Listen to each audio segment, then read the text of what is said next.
জি করে যে মর্মান্তিক ঘটনা ঘটে গেছে তার প্রতিবাদে আমরা নারী হিসাবে, অঙ্গনওয়াড়ি কর্মী হিসাবে এবং ওয়ার্কার হিসাবে আমরা এর ধিক্কার জানাচ্ছি এবং আমরা সবাই মিলিত হয়েছি আজকে এর একটা পদযাত্রা করে এর প্রতিবাদ করার জন্য।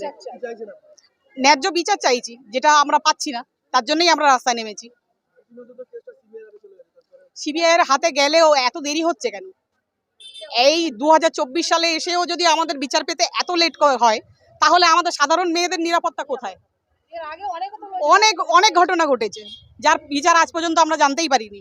এটারও যে কি হবে সেটাই তো বুঝতে পারছি না, যার কারণে আমরা সবাই আজকে রাস্তায় নেমেছি।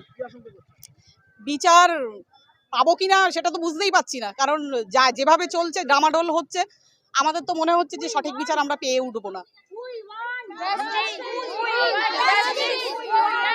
নিরাপত্তা দেওয়া হোক। আমরা আজও ধর্ষিতা হচ্ছি কেন? এর প্রশ্নের উত্তর আমরা চাই, প্রশাসনের কাছে চাই এবং সরকারের কাছে, সবার কাছেই আমাদের এই আর্জি। আমরা চাই আমাদের নিরাপত্তা নেই, আমরা বাঁচতে চাই এবং অপরাধের শাস্তি চাই। শুধু আর্জিকর নয়, কার্যক্ষেত্রে আমাদের নিরাপত্তা নেই, তার প্রতিবাদের জন্য আমরা আজকে পথে নেমেছি। আমরা ওটাই বলতে চাই যে আমাদের মেয়েদের এই নিরাপত্তা দেওয়া হোক। আমাদের কোনো কাজে নিরাপত্তা নেই, সন্দেহের পরে কেন আমরা এত বিপদের মধ্যে থাকবো? আমাদের সবার পুরুষদের মতো মহিলাদেরও সমান দেওয়া হোক, সন্দেহের পরে যেন সবাই নিরাপত্তা থাকে, রাতে যেন সবাই নিরাপত্তাভাবে বেড়াতে পারে। নীলুফার ইয়াসমিন। বিচারের জন্য, তিলোত্তমা হত্যাকাণ্ডের বিচার। আমরা আর্জি করে